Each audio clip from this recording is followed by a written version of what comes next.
Welcome to EFT MBA Mastering Business Acumen with the help of EFT business experts.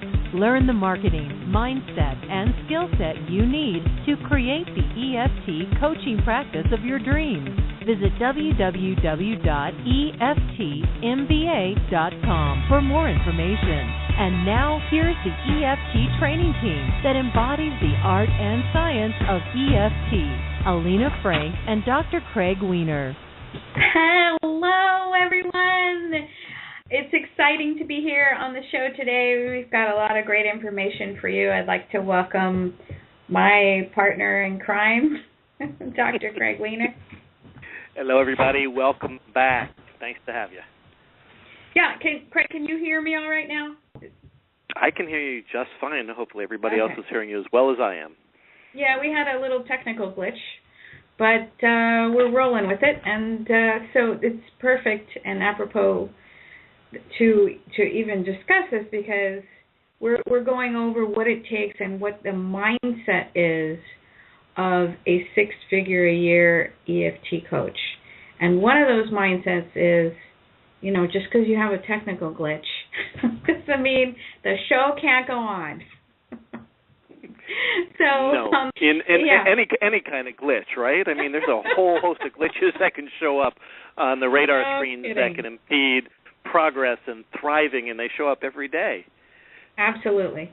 All right, so I'm going to give out the phone number because this is a live show, and you can call us at 347-215-6833. That's 347-215-6833. Push the number 1 and we'll know that you're in the queue and you have your hand raised and we'll answer your call.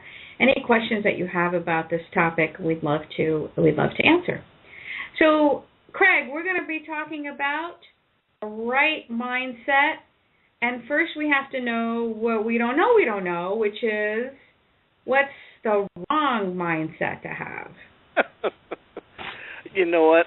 I don't like right or wrong. I think that any kind of mindset you have has implications, has consequences, has benefits, and, you know, they are what they are. But what we really want to look at is what will create the greatest benefit for ourselves, for our loved ones, for our clients, for our community, and for the world. So what is it going to take? What kind of mindset does it take for us to thrive, for a practice to thrive? That's the question of the show.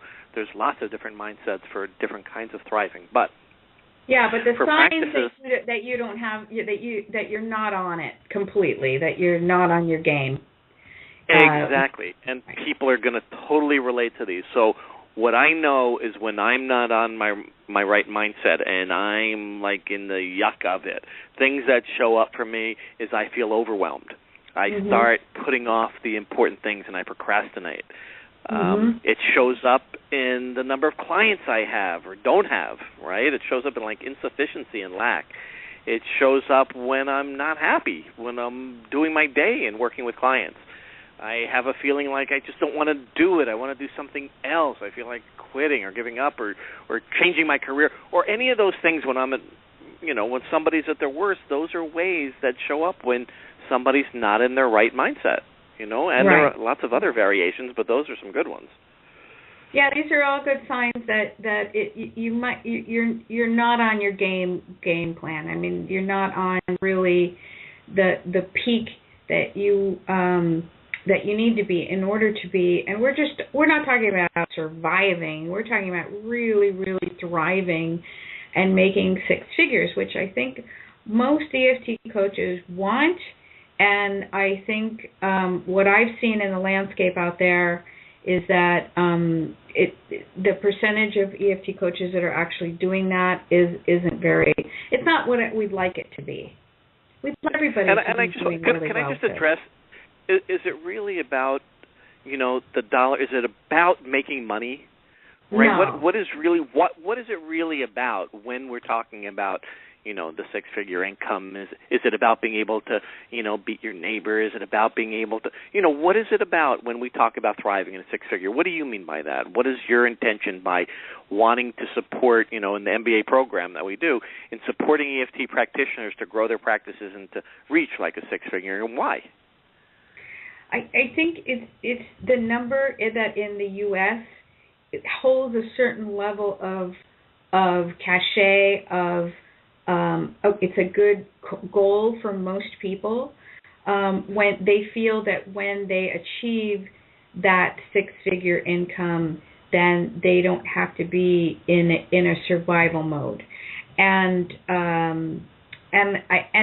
yes, and I think for me it was important. It was an important ceiling to break because for the first few years of my practice, I was making less than that and significantly less, and that number was sort of my first real big goal that I thought, okay, so this is something that I'm going to have to really figure out how to just break that barrier, because I just kept, being short of it, and I realized, okay, there's something, the mindset is really holding me back here from achieving more. So it's just something that we threw out as something to pique your interest for this show. But of course, that number is absolutely needs to be specific, clear.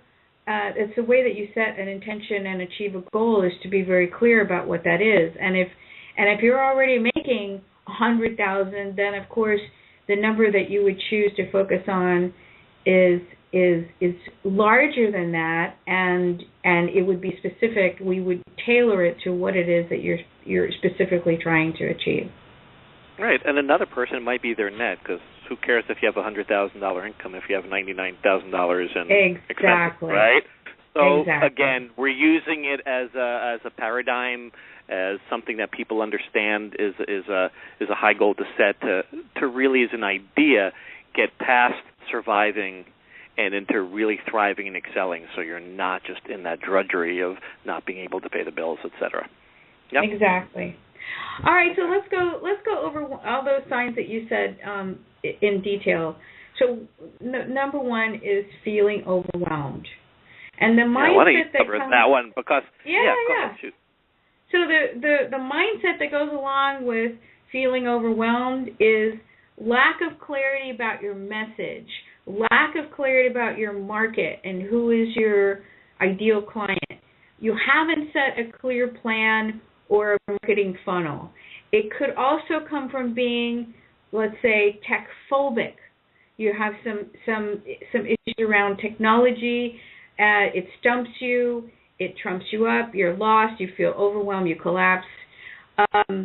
Also from being unorganized. I see this a lot with EFT coaching clients. So it's lack of business systems and organization. It's a good time. It's the new year. It's a wonderful time to clear the deck, clear your desk, start thinking about, okay, what do I have in terms of a clear system? Someone comes to me, and what is the procedure that I go by to keep everything flowing nice and smoothly? A calendar, maybe if you're at this level, an online scheduler, clearly marked hours, business hours and back office hours, days of the week. That kind of rhythm and routine really does open you. If you don't have that, you are more than likely feeling some sense of overwhelm. I know that for me, part of the overwhelm came early on in my business. It was the technology piece. I had terror. And I know exactly what it had come from. It was a particular person in my life that, I would ask a question, how do I send an email and how do I do this and that? And it was the exasperation. It was, that really got to me. And so I stopped asking. I shut down. And then I knew that business, in order to reach the next level, I had to really work on that. The other thing was that transition from doing something else, let's say, like in my case, I was a full-time mom. And so being a full-time mom, although we did have routines and some structure, when I jumped over to having no structure unless I created it for my business, it was very challenging at the beginning. And I see a lot of new coaches struggle with this all the time, that either they're transitioning from a corporate full-time 9 to 5 Monday through Friday sort of routine existence to I've got all this time in the world, and now I have no sense of structure where I should be focusing my time, and then the overwhelm sets in and they feel like, okay, I can't get anything done, nothing's happening. The things that are going by the wayside as I'm overwhelmed, getting certified, doing my marketing, setting up my marketing plan, and things of that nature. So that's the mindset that goes along with feeling overwhelmed. Yeah. So what I wanted to add is what we're going to go through is those 5, I'd call them symptoms, really, of not being in right mindset. In other words, not being in your flow place, not being in your place where you're just like riding the wave. And so this is kind of how it's going to show up when you're not in that place. Is first is going to be feeling overwhelmed and there are lots of things that'll trigger it, like Alina just went over. The second of 5 that we want to go over, the symptom that shows up when you're not in the right mindset, is procrastination, right? So you tell yourself that you're going to write that article. You tell yourself you're going to pick up the phone and you're going to call somebody who already works in your niche, and you're going to want to connect with them and have a meeting. You have ideas on how you could collaborate together, and, you wake up inspired and you wake up to do that. You got this great idea, and then what? Nothing. Yeah. Or nothing. You start it, and it seems like more work than you have energy for. Or you try to reach them, and they don't call you right back, and so you just kind of drop the idea. So procrastination is simply fear and a sense of perfectionism. It has to be a certain way. It has to look like a certain outcome. That is not what being in the flow is all about. When you are in that place, I was just thinking, like last night, there was this new report that came out about a new study about body atlas and emotions on the body, and it was like I was just inspired and jazzed by it. And 10 p.m., I start writing an article on it. Alina's like looking at me like, you got to be kidding me. And I'm like, no, I'm on this roll, and I'm writing it, and I'm posting and putting it together, and I'm excited and continuing to put it out there this morning because I think it's a huge contribution to the EFT community. And it was just a great example of I was in the flow. I had a split-second thought, if it's 10 p.m., this may take a while, and you know what? It was gone in a second because it was overridden by an exuberance and a passion that just was way bigger than you know what? I'm tired. I should probably get to bed early tonight. I have a big day tomorrow with a radio show. But you know what? We actually didn't. We actually don't have a big day today. So I want to throw that out there because I don't want people to think that all we do is work. We have a lot of we do play a lot. And so today is its play day, except for the show.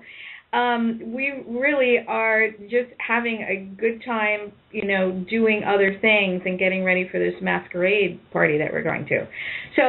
I want to make that clear that it wasn't about 10 o'clock at night, I'm still working. It's 10 o'clock at night, right. I feel inspired. I'm not going to worry that I've got all of the T's crossed and the I's dotted and the article isn't perfect. I'm just going to go for it. Right.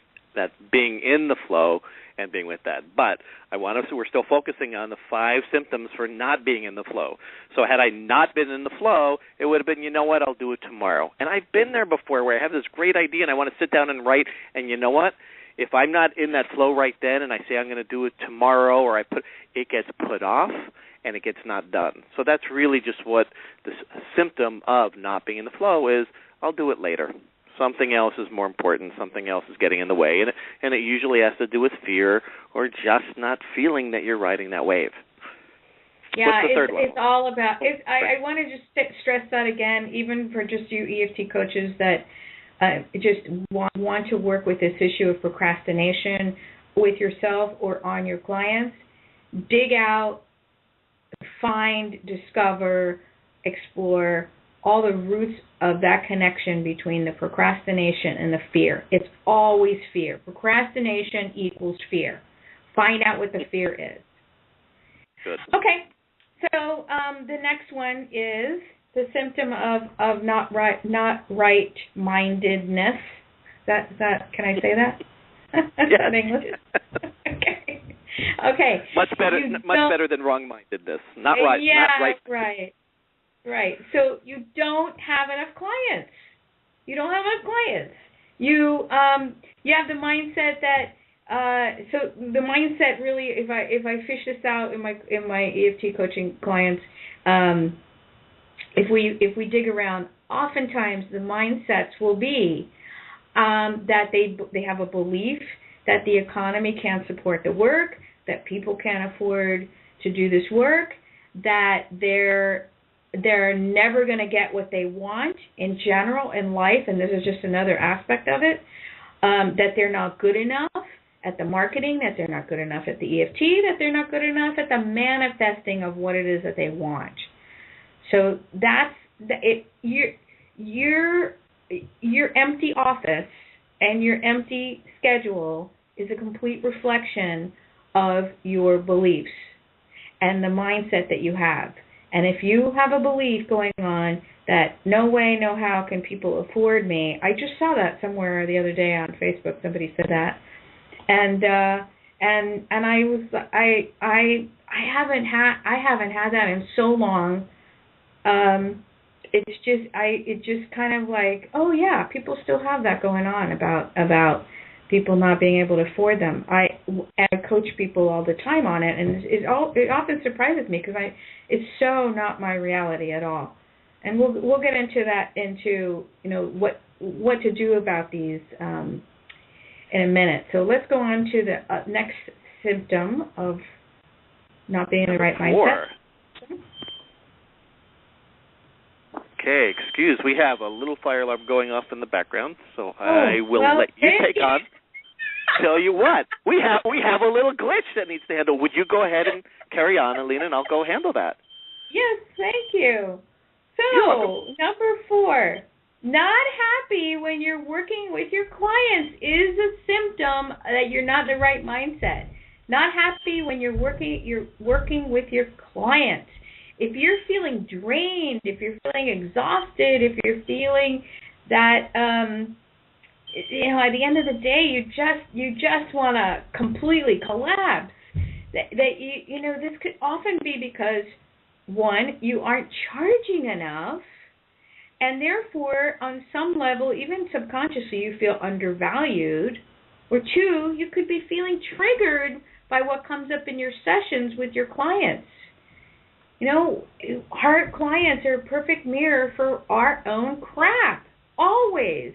That's the only reason why someone steps into this reality, whether they're a client on the phone across the world or sitting across from you in your office, or anyone for that matter. The reason why people show up in this 3D consensual reality is because they are affirming a belief that you hold. And it could be that you have the issues that you're being presented with have some aspect of something in you that hasn't been resolved. And so that often, if you're not happy at the end of the day, if you're feeling drained, know that this is a symptom of you not being in the right mindset. Okay, and finally, it's number 5. Oh, finally, so number 5. Wait a minute. You got to tell us what happened. Is the kitchen on fire here? Tell me what happened. No, we have a daughter lighting a lot of candles. A daughter lighting a lot of candles and forgetting them? No. Okay. But somehow it triggered the smoke alarm. Anyway, it's fine. Number 5. Well, better than other things. What? I know she lights candles and she meditates and she lights incense and it's lovely. And so I had a feeling it would all work out, and that's a great mindset to have. It's going to all work out. It is. Yep. All right, number 5. So, number 5, I'm back. You feel like quitting. Enough. Yeah. I'm done with this stuff. It's not showing up the way that I wanted it to. It's not showing up the way it was supposed to. This career's not. I'm not going to make it. Maybe I should go back to my day job, etc. again, the mindset with that kind of thinking and that mind chatter is, I just can't do this. You know what? I don't have what it takes. I'm not as good as other people that are doing the same thing. Obviously, I'm not making up enough money. That proves to me that I'm not worthy of this, that I can't do this. And, the money issue is big. It's so big. The money shows up, the lack of money shows up, and it dictates who we think we are and how worthy we are and how valuable we are and how much we have to contribute. And if that bank account is high, apparently we have a lot of worth and contribution. If the bank account is low, obviously the conclusion can be that I don't. And that's really dangerous. That's why we have a whole money workshop, just because it's, you won't make it as a heart-centered entrepreneur unless you really have figured out your money blocks. They're huge, right? Mm-hmm. So when we look at practice and we look at how we're doing financially, if we fall into the trap of saying that the amount of dollars equals the amount that I have to offer or the amount of skill that I have or any of those things, it is just going to set you off on a wrong mindset, and you are going to go down a hole that you don't want to go down, because I know many of you have been there, and I know I've been there. And it's not pretty, and it's hard to get yourself back out of, right? Because you get lots of evidence for why that's true, and then you find more and more. So working your way back to right mindset. How do we do that, Alina? Yeah, okay. Yeah, let's get to some good stuff. Right mindset. How do we get to the right mindset? And this is actually, it's funny because we just so happened that we were working on this very issue with our MBA students, right, this month, and we're working that whole idea of it's not just all about the outer marketing. That's like really important, about how you get out there, how you meet people, how you advertise yourself. All that stuff's important, but way more important and often forgotten is the internal marketing, the internal mindset of what I'm doing between my ears. That's most important. So where would you start? Okay, so let's talk about how to go from a limiting mindset to an unlimiting mindset. Limitless. In terms of self-improvement and working on your own issues, this is the number one thing to shift your mindset. No matter what, please incorporate this into your work. Number one, it really is the most important one. Know that I am always growing, that I am never done. The people that make it in this business and really do well in this business, I've seen time and again, are the ones that really take this to heart, and they are all on the self-improvement bandwagon for the rest of their lives. You continue to work on your own issues, on your own and with the help of others. I know I'm never done. I know that. And so if there's some part of me that thinks that I am, lo and behold, something will show up to tell me that I'm really not. So I'm going to learn. I've got the mindset of I'm learning, I'm growing, I'm evolving into a ever larger, more expanded self of who I am. Because the more I expand the sense of who I am, the more wonderful things will show up to support that belief. I need to add something there, because that's a bit of a slippery slope, right? Because I know I've been on both sides of this one. The first one being, I'm never done. I am never done. There is more work and more issues and more crap to let go of and more. Oh, my God. Now I'm hitting overwhelm, and I'm going to procrastinate doing it, and it's going to show up. I mean, I believe me, I can go right there. I can see that train. So really what's helpful is, like I was talking about with Larry Dossi in my interview the other day, is who you are is this infinite being. We've just layered stuff on top of it. So as we peel away, as we continue our healing, as we evolve, we are moving closer and closer to that infinite source of just interconnectedness and huge vibrational, magnetic attracting quality to things to us. So it's that attitude shift is huge. Because it could be either I am moving toward this shining light that is so great I can't even hold how amazing it is, or I have a lot of work to do, right? And that's a big difference. Huge difference. Huge difference. And I would also say appreciating and feeling gratitude for where you are right now in the journey. Yes. Thank you. Big. Okay. All right. Okay. So number two, eat the frog for breakfast. I love that. This was a lean-up, and I never heard it. First time I saw it, I said, what the heck are you talking about? And obviously what it means is nobody wants to eat a frog. It's not very appealing. It's the thing that needs to get unless done. You're French. Unless Do the you're French have frog for breakfast? See?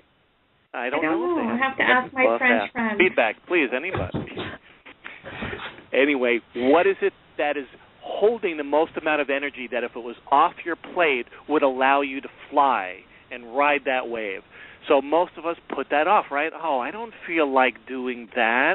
I don't want to do that now. That's a lot of work. When we are in right mindset, we take on what is the thing that's holding us back, and let's get it off the plate as quick as I can so I can start sailing. So eat the frog for breakfast first thing. I think. Oh yeah, I because this showed up, recently a few times in my practice. I have to throw this out too. Yeah, that there are a lot of people that are into law of attraction that get this totally wrong. Mm-hmm. And that is, you know what? I have this brilliant idea, and then a second later, things show up as a roadblock. Somebody doesn't return my call.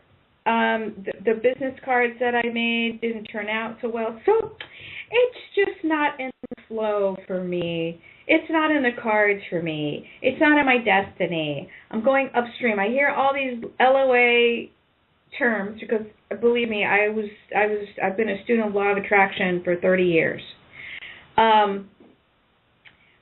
Then that's it. They shut down. It's over. I'm not doing it. I'm not going for it because I have all these signs. Well, again, it's not necessarily that you're not meant to do that. It's that there's something that happens in the expanded version of who you are once you overcome these problems in a fun, joyous, miraculous way that makes all the difference in the world. So tapping on what it is that's coming up in you and seeing if it is a sign of your frustration that's being manifested out in the world, or is it truly a sign that you need to shift directions? That makes all the difference in the world. So we say eat the frog for breakfast. There are certain things like, let's say you're working on your website, and you know that you have to do a page about us, about me, and you need to come up with it. Your web designer is waiting on you, and you're procrastinating and putting it off. Tap again. Procrastination equals fear. You tap on all of that fear that you have about it's not right, it's not perfect, I don't want to. You do the tapping, and you do that first thing in the morning. You eat that frog for breakfast, and the rest of your day will be delightful. I guarantee you. Tap on the fears, tap on the resistance, figure out why it's so hard for you to write this, get it done, and you will be amazed at all the energy, all the synchronicity, all the wonderful things that you're attracting as a result of doing it. So I had to throw that out there because it just showed up again, like 3 clients last week with that issue about, it's law of attraction telling me that I shouldn't go forward. Then we examine it, it's really fear. I don't feel like it is a pre-recorded emotion. Right? Exactly. From your past. I don't feel like doing that. I don't feel like it. That's not a real feeling. That's your past telling you, ooh, don't go there, and there's a reason why. And like she said, tapping is huge on that. Okay. All right, let's move on. Third. Let's keep moving. Yeah, let's move on. The bigger the why, the easier the how. Okay, so with this one, heart-centered entrepreneurs, and guess what? EFT coaches fall into this. Absolutely need to know this one. You can't forget your values, and as we talk about in past shows, the big vision of being a change agent in the world. We, Alina and I, attend an annual retreat for really global change agents, paradigm shifters that are affecting the world, and nobody there is destitute. The percent of business students that have a mission and a big mission versus those that didn't have a big mission, it's just huge. So you need to set aside time and energy. Go ahead. Yeah. What I wanted to say was that we often cite this study in our money workshop, and it was a study that was done in the 80s where they took MBA students and they put them into groups and they asked them questions to determine if these people were driven by money or driven by big vision and purpose and values driven. And what they found 20 years later was that most of the millionaires, all of the millionaires that were made were the ones that were driving that bus with the values, not with the people that were out to make money. And so those are people in a mainstream business graduate program, and we as EFT coaches are ever so much heart-based, heart-centered, conscious, spiritual. So if we are not in alignment with it, and if we're out just to make money, guess what? It won't happen. Yeah, how many times have we seen with our MBA students that are dealing with the issue of giving away their services being a huge issue, right? The charitable work that they do, it's a big issue because, setting aside time and energy for people and for causes that can't pay you is important. It is. It's a tithing. It's a way that you're giving back without any expectations, right? But remember that in order to give, you also have to have a full tank. And you have to charge well for everybody else so that you have that ability to be able to give freely. Otherwise, it comes out sticky and yucky, and you're the one that's suffering, and you end up getting caught in the black muck, and then you become less of a magnetic attracting factor. Your thriving enables you to be able to give and freer and choose with greater ability and greater selection. It's a real balancing act and a really important one to learn. Very good. Number 4, the mindset that I have, which serves me, is that I am filled with joy working with my ideal clients, and I get paid handsomely to do it. A part of this mindset involves you finding out who it is those people are. I work with my ideal clients all the time, and I love it, and that's why I wake up in the morning just really enthusiastic about picking up that phone, opening that office door, and just getting to work with my clients. I know their challenges because I know her. I know my ideal client. She's me. She's what I've gone through. And I don't necessarily think that that's the only way that you should go in terms of deciding your niche, but it happens to be what fills me with a lot of passion and joy. And because I love myself and I love my life and I know what's possible for my ideal clients, then I can actually show her the way. And I do this. I work with these women, especially day in and day out. Again, it fills me with passion and drive and purpose, and I love showing them the way and showing them as a role model for what can happen in the process of transformation with EFT and Matrix. If I went to work every day and I worked with the heads of, let's say, multi-million-dollar corporations, or if I worked every day, day in and day out, with athletes who wanted to shave a few seconds from their record time or something like that, I think I would want to kill myself because those aren't my peeps.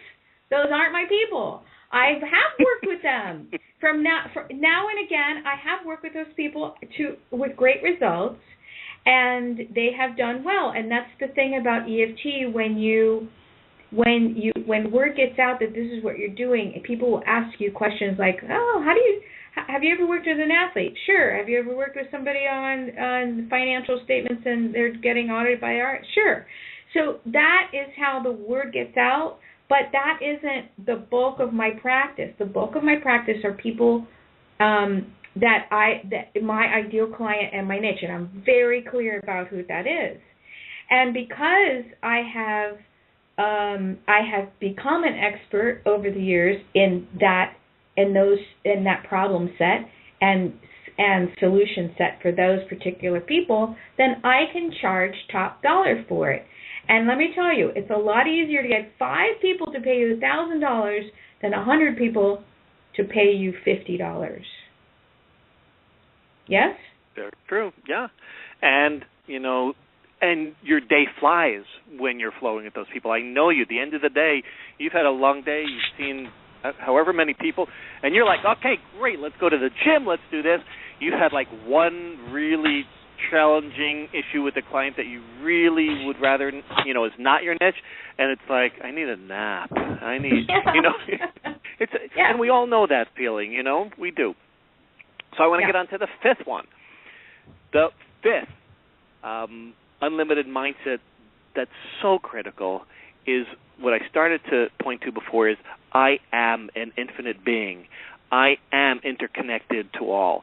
My reality is 100% my responsibility. And when I hold that mindset, things shift. If I believe that there's only a certain number of if I believe that there's an infinite amount of people who want to work with me and I can get the money that I want, then that's my reality. If I believe that I could work 3 days a week and get sufficient clients and earn a wonderful living, then that's my reality. That's how it shows up. One of our great author that I love is Robert Schoenfeld, who wrote Busting Loose and Busting Loose from the Money Game and all of those. And what we know is on a quantum level, we are observing and changing our reality. And we know that intellectually, but taking that into the physical reality every day so that literally what I'm looking at every day, what I'm seeing, what I'm manifesting, what's showing up in my reality, I start to take a personal responsibility for creating whatever showed up there, and I start to see that I've got more of a key into that door than I thought before. That is a magical way of living. So if I need help in achieving something, if I want to attain a new skill, if I want to find somebody who can do it for me, then I can trust that I am in relationship with the universe in such a way that I can create just that, even if I don't know exactly how it's going to show up or when it's going to show up.